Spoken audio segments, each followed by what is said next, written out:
വയനാട് വാകേരിയിൽ കർഷകനെ ആക്രമിച്ചു കൊന്ന നരഭോജി കടുവയെ പിടികൂടാനായില്ല. രാത്രി കടുവയ്ക്കായി സെർച്ച് ലൈറ്റ് ഉപയോഗിച്ച് തെരച്ചിൽ നടത്താനും വനംവകുപ്പ് തീരുമാനിച്ചിട്ടുണ്ട്. 100 അംഗ സംഘമാണ് കടുവയ്ക്കായി പരിശോധന നടത്തുന്നത്.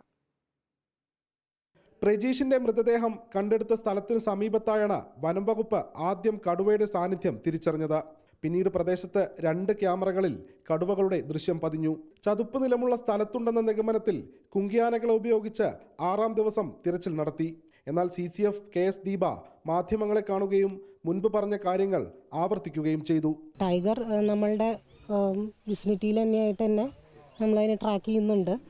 ഒരു ആപ്റ്റായിട്ടുള്ളൊരു പൊസിഷൻ കിട്ടുകയാണെങ്കിൽ നമുക്കതിനെ ട്രാങ്കുലൈസ് ചെയ്യാനും ക്യാപ്ചർ ചെയ്യാനും മറ്റ് എന്ത് രീതിയിലുള്ള കാര്യങ്ങളാണെന്ന് വെച്ചാൽ അതിനുള്ള ഡയറക്ഷൻസ് ഉണ്ട്.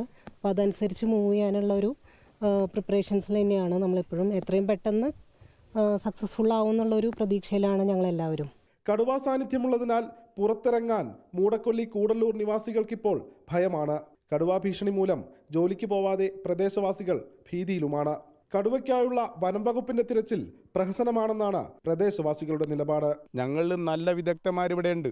അമ്പും ബില്ലും എല്ലാം കൊണ്ടും ഞങ്ങൾ കൃത്യമായിട്ട് ഏത് സ്പോട്ടിൽ എത്തിക്കണമെങ്കിൽ വെച്ചാൽ അത് എത്തിക്കാനൊക്കെ സാധിക്കും. വെറുതെ വനം വകുപ്പിലൂടെ ചിറ്റിച്ചിട്ട് ആൾക്കാരെയും ജനങ്ങളെയും ഒരു ആശയവിനിമയത്തിലെത്തിക്കുന്നതിൻ്റെ മുമ്പേ ഇന്ന് രാവിലെ അവിടെ നിന്ന് പറഞ്ഞു, ഞങ്ങളെ ഏൽപ്പിച്ചു കഴിഞ്ഞാൽ ഞങ്ങൾ ഇന്ന് തന്നെ കാണിച്ചു തരാം, സാധനം കാണിച്ചു തരാമെന്ന് പറഞ്ഞു. വനം വകുപ്പിൻ്റെ അനാസ്ഥയാണ് ഈ നീട്ടി കൊണ്ടുപോകുന്നുള്ള കാര്യങ്ങളാണ് ഞങ്ങൾക്ക് പറയാനുള്ളത്. കാർഷിക മേഖലയായ ഏക്കർ കണക്കിന് കാപ്പി എസ്റ്റേറ്റുകളിൽ വിളവെടുപ്പിന് പാകമായ കാപ്പി തൊഴിലാളികളില്ലാത്തതിനാൽ വിളവെടുപ്പ് ഇത്തവണ പ്രതിസന്ധിയിലാണ്.